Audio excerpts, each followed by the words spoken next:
and back with the Fantasy Football Pay Dirt Podcast. This is Gerald Glassford from Pop Culture Cosmos and Game Source.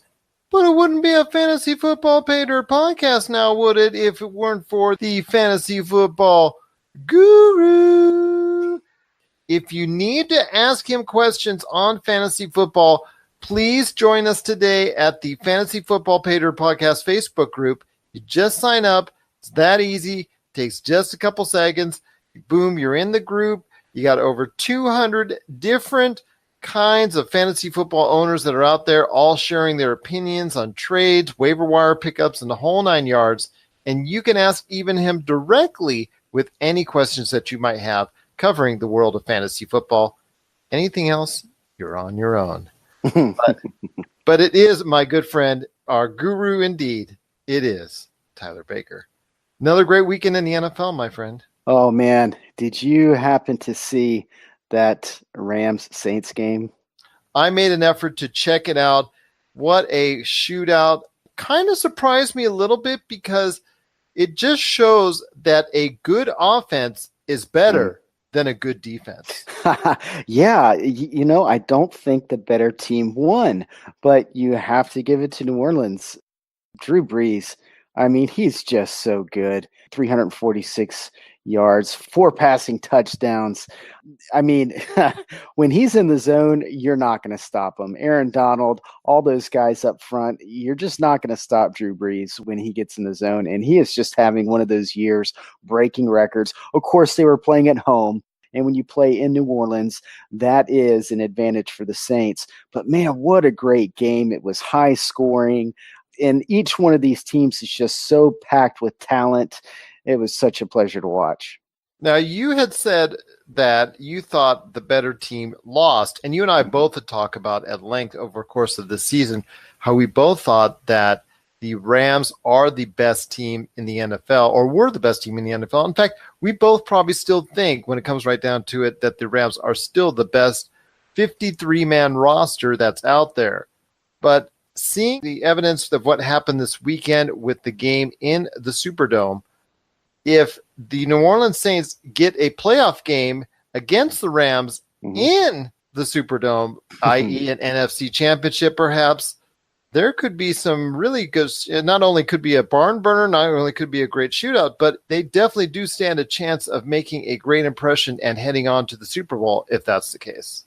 Yeah, we're going to see both of these teams again in the playoffs.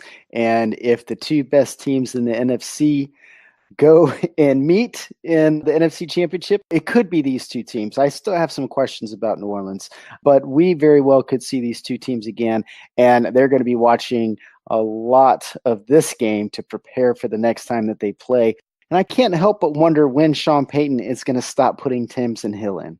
It just seems like it's just too slick, too fun to have Taysom Hill in there, and I am wondering if they're going to kind of outgrow that phase and stick to Drew Brees under center every single snap.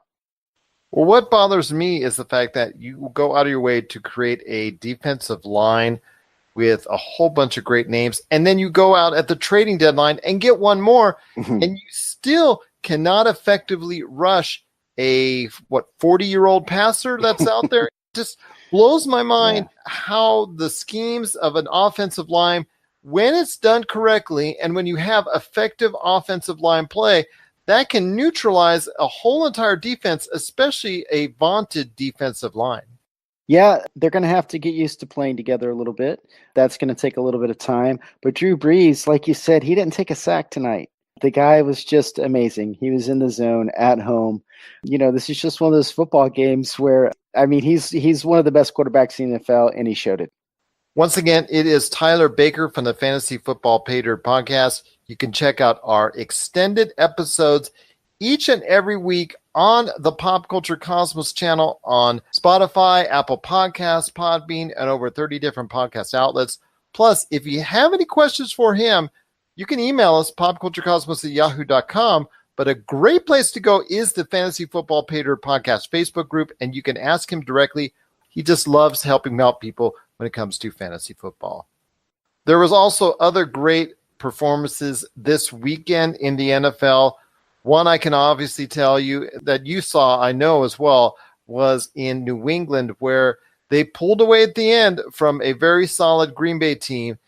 Once again, we're singing the praises about Tom Brady and the Patriots. Stop me if you've ever heard this before, but a slow start in the beginning of the season. Everybody's counting them out, saying Belichick is done, Brady is done, the Patriots are done. And guess what? A few weeks later, hey, everything is now all turned around, and the Patriots are now looking atop everybody else in the AFC.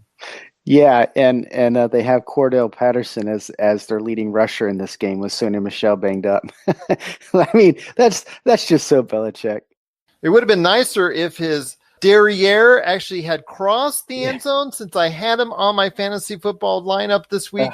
But still a solid performance, especially from the wide receiver position, which is very nice considering the fact that when he runs and is the primary running back, it bodes even well for those that have him in a wide receiver slot. Yeah, Josh Gordon showed tonight. There were some rumblings before their last game about him missing meetings, which there's always been an issue with Josh Gordon and his accountability and his practice habits and being on time.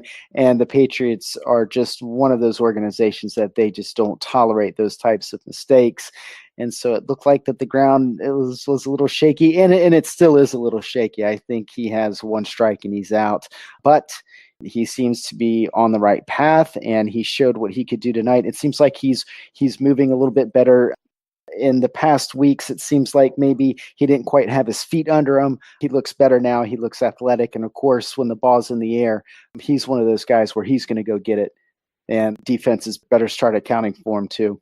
Well, the one thing with that is, even though the Chiefs have a better record, their loss is to the Patriots. And right now, Vegas, and I think you and I, if it came onto a neutral field, would probably think that the Patriots stand a better chance right now of coming out on top in between those. Just maybe it's not because based off of talent. I would say it's more based off of experience in a playoffs type situation. I would bank on Brady in that type of scenario over Mahomes, even though Mahomes is having an outstanding season. They won again this weekend. Just truly incredible performance for the Chiefs. I think they're an extremely solid team on the offensive side of the ball. Is there going to be enough defense for them to try and go ahead and be able to make a solid run in the playoffs and not flame out early on? The defense is getting better. It sure is. And with that Kansas City offense, they just have so many ways that they can attack you. And both of those coaches, talking about Belichick and Andy Reid, both of them have a lot of playoff experience, but one of them has a lot of winning playoff experience and has won multiple Super Bowls. But Andy Reid just has so many fun toys to play with there.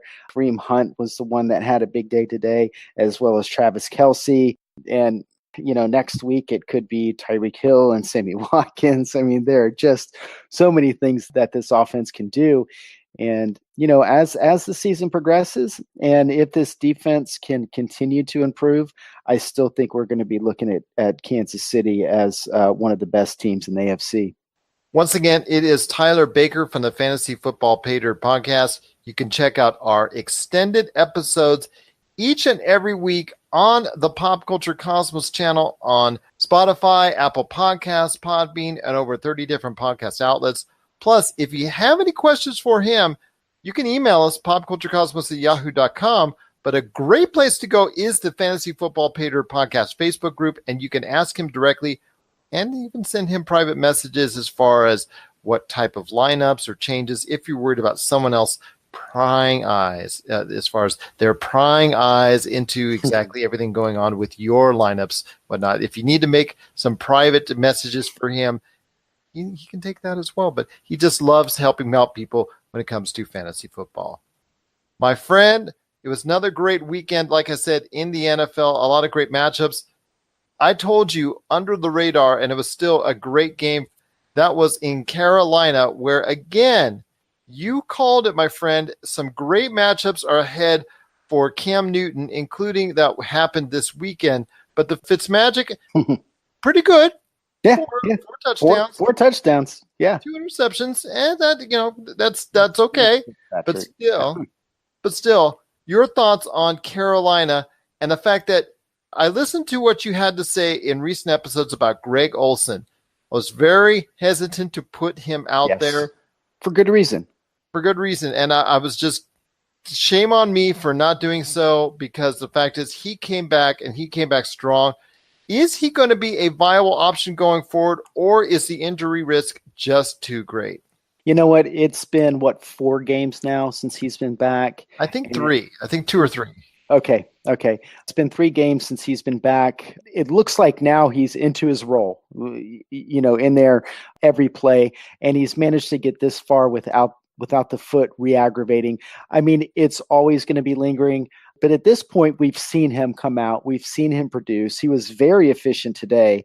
6 targets, 6 receptions, 76 yards, and a touchdown. Those are really, really good tight end numbers. Tight end is a position that has been just really shaky this season. So at this point, if you have him, you have to put him in. And I certainly didn't mean to lead anyone astray.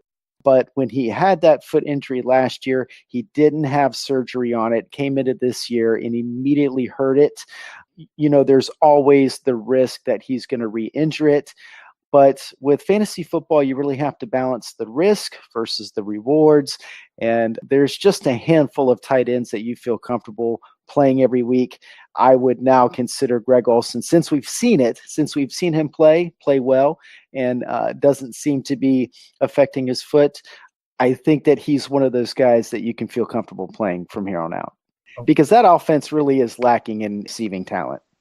Yes, it is lacking in quite a bit of receiving talent.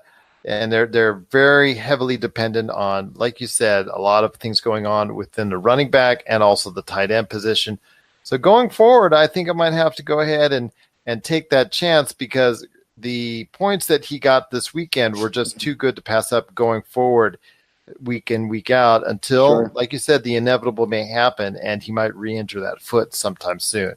Yeah, and you know what? That's just part of fantasy football. Like, I did not have a good week this week at all. I lost 2 leagues because I picked up Fitzpatrick, but I didn't play Fitzpatrick. And it just so happened that the quarterbacks that I played just had miserable days. So you hate to see points sitting on your bench, but you just kind of have to weigh the risk, the rewards, and sometimes you have to be malleable in your opinions. And I'm one that I don't want to act on it until I see it.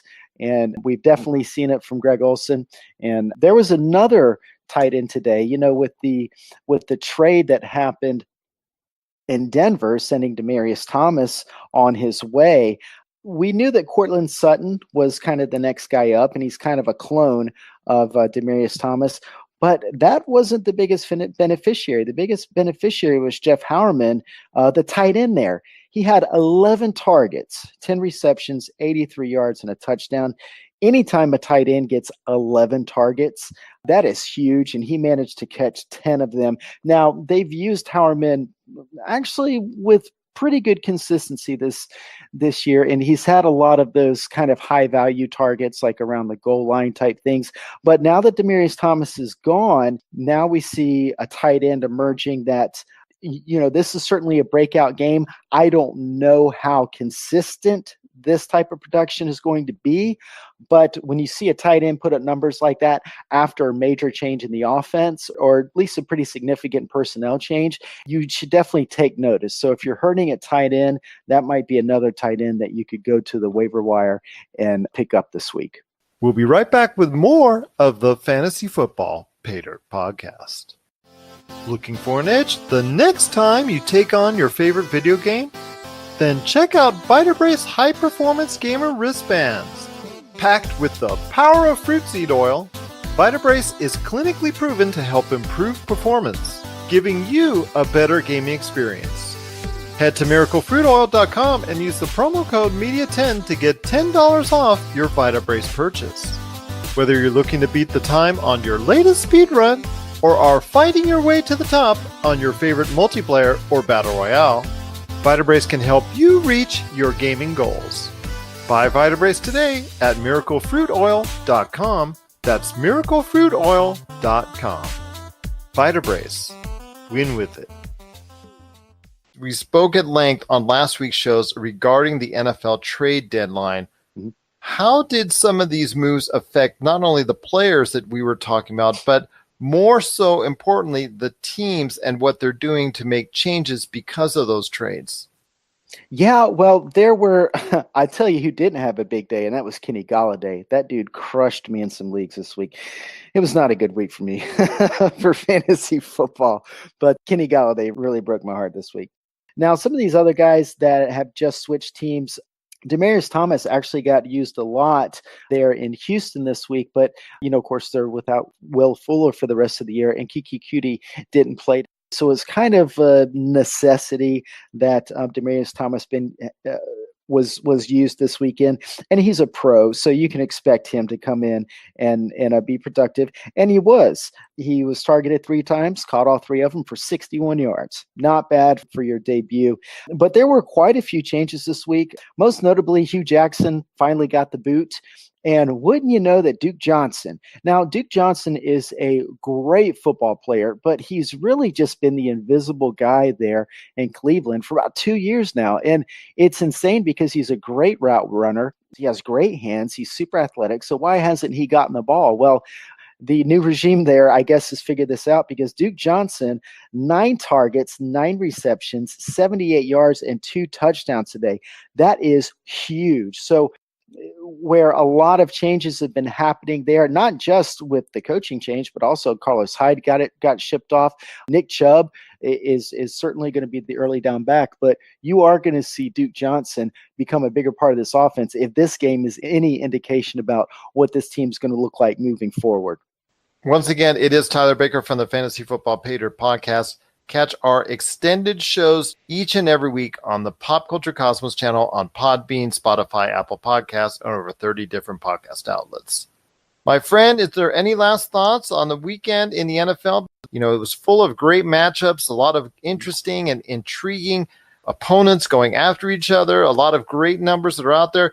I know over the course of the next month, we've talked about the fantasy football trading deadline coming up later in the month for many leagues and some other maneuverings. I know for the Friday show, we're already working on some ideas for that already. What are you looking at as far as some observations from this past weekend in the NFL? Well, Dalvin Cook's back, and that's good to see. He actually played, and he looked pretty good, and he made it through the game healthy. Now, Minnesota has a bye next week, so it was really good to see him come out, play without re-aggravating that hamstring, and he's going to have another week off. There might be a Dalvin Cook owner that, with bye week troubles, you might be able to snag him before the trade deadline. But it was good to see him back, and I know a lot of teams are glad that he is looking healthy again. Elijah McGuire in New York, it was good to see him come off of IR. Didn't get a whole lot of work, 7 rushes for 30 yards on the ground. Out of 5 targets, caught 3 of them for 37 yards. He is explosive. He is going to be part of this offense. I think his usage is going to increase as they move forward. They want to see what they have in him, and he's just a great talent. This is a team that's rebuilding, and with the injury to Bilal Powell, there's definitely some room there for another running back to come in and have some fantasy relevance. And then we're getting ready for Week 10, and this is the week that either Le'Veon Bell is going to come back or he isn't. So these questions that we've had the entire season, it looks like it's going to be answered this week because this is it. He either comes back on, the 13th, or he doesn't come back. So we're going to get an answer to the Le'Veon Bell question this week.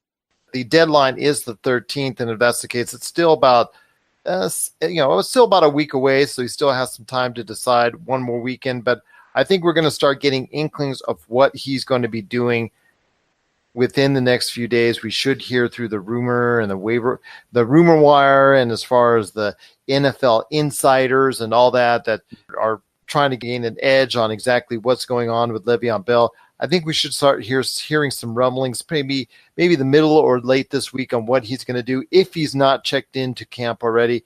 I don't think he's going to do it come the next Monday morning. I think that's a little bit too late. I think you're going to hear a little bit more about that in this coming week. So That's a great observation by you. And if he's going to be effective at all for the Steelers and at all for any of the fantasy football owners who still have him on their roster, definitely has to come back sooner rather than later. Yeah, I've been holding on to him. I only have him in one league, and luckily I picked up James Conner. Because coming into the season, it was, hey, he did this last year, blah, blah, blah. It'll be fine. But then when it looked like he wasn't going to play, luckily I went out and picked up James Conner. And James Conner has been just fine for my fantasy team. James Conner has been just fine for the Steelers. And this is an unfortunate power play by Bell and his agent, to try to strong arm the Steelers, and they just weren't having it. And it's putting Le'Veon Bell in a really bad spot, because if the Steelers wanted to franchise him again, they can. But what's more likely is that they could use the transition tag, which means that any team that makes an offer to Le'Veon Bell, the Steelers will reserve the right to match that offer and retain Le'Veon Bell. So I think it's in his best interest to go ahead and come on back to the football field this week and just get 2018 done with.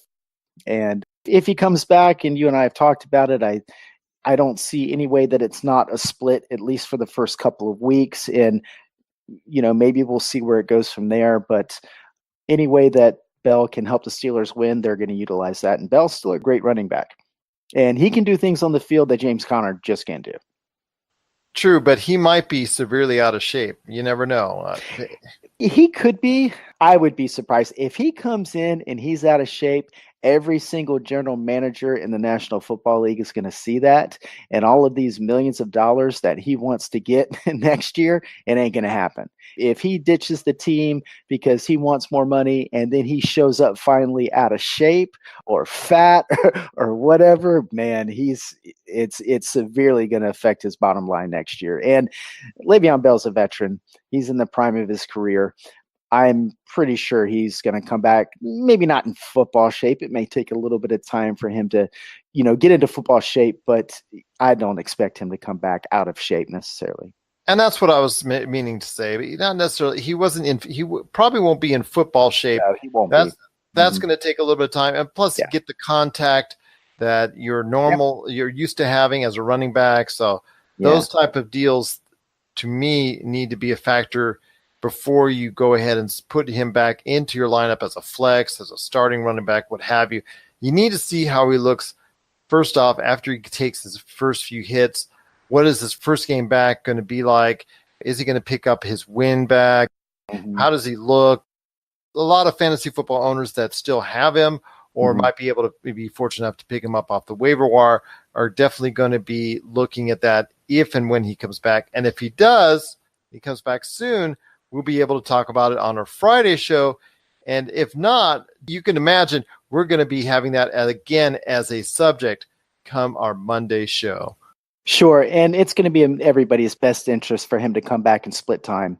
It's going to be less injury risk for Bell, and it'll be better for everybody. And if you happen to have Conner and Bell when he comes back, man, I don't know what you do. Depending on your other running backs, you maybe start both of them. I'm going to continue to start Conner where I have him until I see that Le'Veon Bell is going to take over. But I don't know if he's going to fully take over. I mean, I can definitely see a scenario where they get him back into shape and they just run him into the ground. But, James Conner's done some really good things on that football field with the Steelers. James Conner is the future of that position. And there's a lot more questions than answers, but I have difficulty seeing a scenario where it's not some sort of a running back by committee.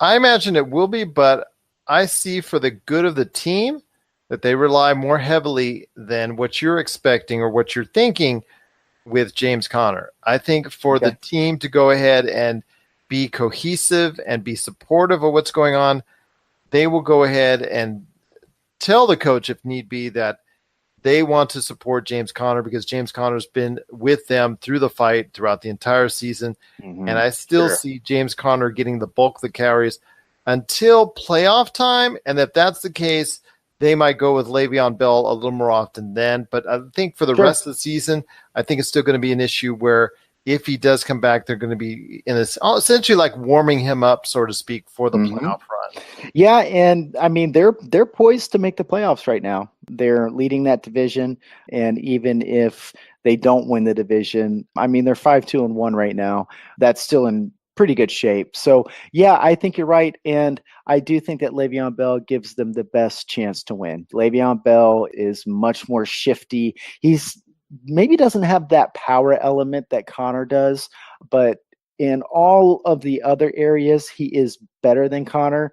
Not to say that Connor can't do great things, because we've seen it, but there's been several runs that I've seen Connor in this season, and I can't help but think, man, if Le'Veon Bell would have been in that situation, he would have gotten more out of it. So Le'Veon Bell, I think, definitely gives the Steelers a better chance. But it's like you said, what kind of shape is he in? How long is it going to take for him to get up to speed? Even when he is full strength, are they going to, keep them both fresh?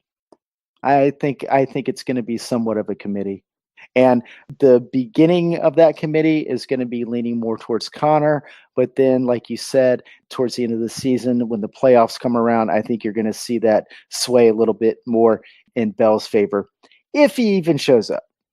Hopefully, this drama will end very soon. I know. I'm sick of it. I've had enough of it as myself. It should end one way or another very soon. And when that's the case, we'll give you back an update for fantasy owners out there on what you need to do with Le'Veon Bell one way or the other. My friend, it's been another great weekend in the NFL. So glad you and I could talk about it. Like I said earlier, looking forward to talking more to you about Week 10 in the NFL coming up. Just cannot wait for it. And that'll be on our Friday show, the PCC Multiverse. And like I said, it's always great to have you here as part of the Fantasy Football Patriot podcast, and of course, right here on the Pop Culture Cosmos.